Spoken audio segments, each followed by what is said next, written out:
Hello everybody, welcome to our MA300 Chapter 4 lecture on discrete probability distributions. As usual, this lecture is meant to supplement what you've learned in the author's lectures for introductory statistics from OpenStax first edition by presenting to you some examples and how we use Microsoft Excel in order to complete some of the calculations that you'll be required to do for this unit. As a reminder, don't forget that on Monday of the fourth week, you should have posted to discussion board number 2 and completed the Chapter 3 WebAssign homework. By Friday of the fourth week, of course, you're expected to watch the Chapter 4 lecture and complete the Lecture 4 form for attendance purposes. Let's get started with an example. We start with discrete probability distributions, and in the lecture by the author, they talk about what is meant by a random variable. And so we'll discuss a random variable in this example.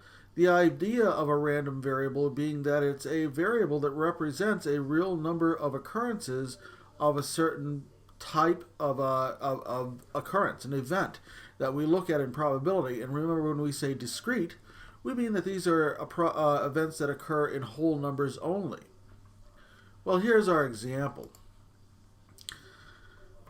Groups of people aged 15 to 65 were randomly selected and arranged in groups of 6.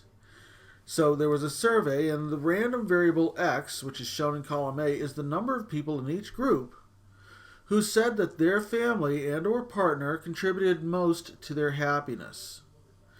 Now, the values in column B represent the probability that the people in each of those groups will say that their family does contribute the most. So, for example, see that if we were to choose 4, right, we see that, okay, 4 out of each group of 6, out of the groups of 6, said that their family and or partner contributed most to their happiness. 0.279 as a relative frequency. So 279 out of 1,000 times, I guess, we would say that 4 out of those 6, out of a group of 6 people will say that their family and or partner contributes most. Well, how can we handle this? Because remember that one of the first things that we have to learn is what we call a mean value. We also refer to this as an expected value. The expected value being, over the long term, if we were to conduct this experiment over and over and over again, on average, how many people would we expect out of a group of 6 to be able to say that their family and or partner contributes most to their happiness? So let's share this on Excel and see what happens.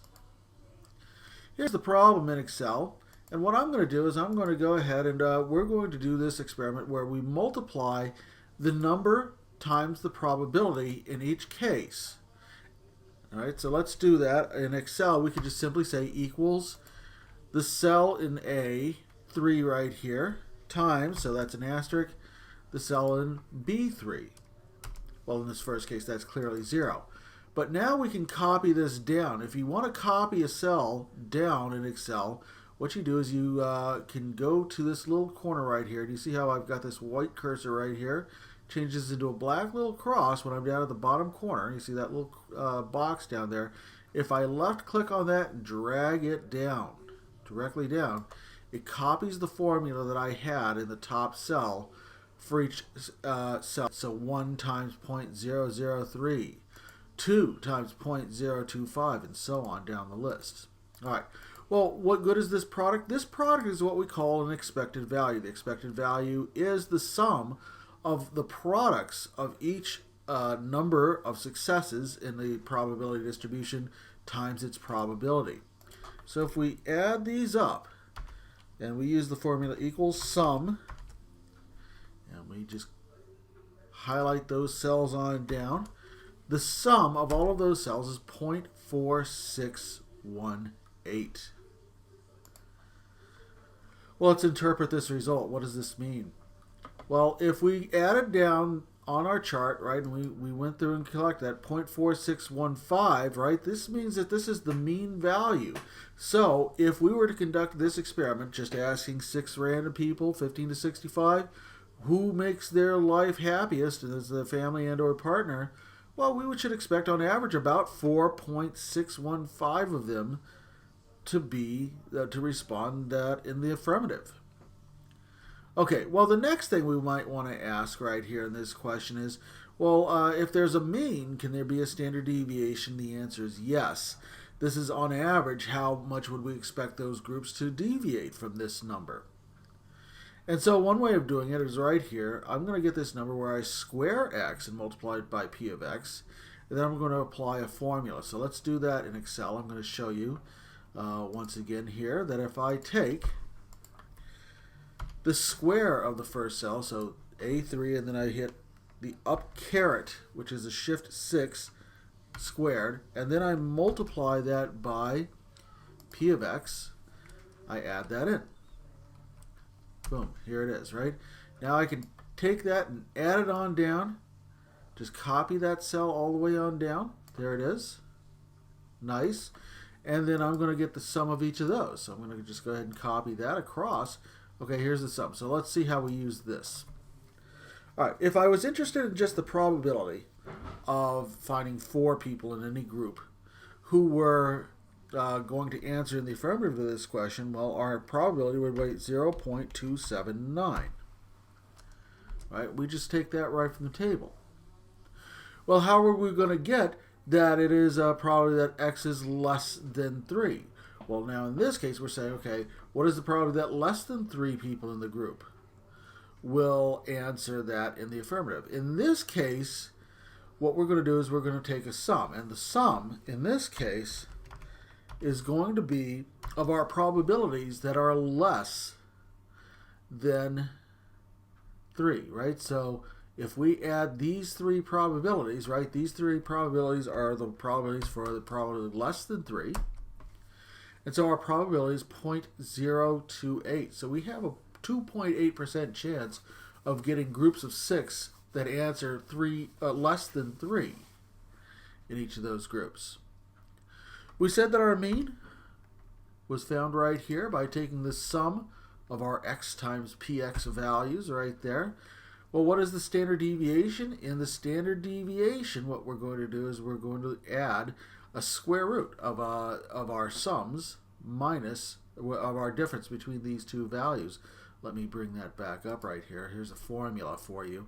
To find my standard deviation, it's x squared times p of x minus the mean. So what that means for me right here is that if I were to go through and I were to apply this formula, I'd take my sum of my x squared times probabilities, subtract the mean, then take the square root of that whole shoot, match it. Here it is, 1.080775. Well, its square root is 1.04.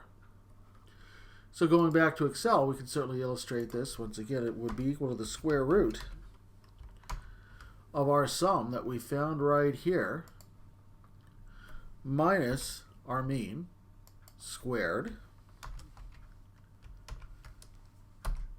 And there it is, 1.03, 1.04. That's pretty close. That is the standard deviation. That's about how far off we would expect each of these values to be. All right, well, there's more here, of course. We need to know a little bit about some of the parameters that we deal with right here. Let's skip ahead here. Well, as far as parameters are concerned, let's just talk a little bit about what would happen if we wanted to find out a little bit more about this. Because certainly if there's a mean, there's a standard deviation, we should know how to categorize this for any probability distribution function. So let me share that with you right here by going back to Excel. All right, so here's a problem. Let's say that the test consists of 50 multiple choice questions. Oh, there it is. No, this is all we need. Okay, so this is for this distribution. Okay, we're going to go to the binomial distribution in the next segment of this video. All right, so I'll see you there.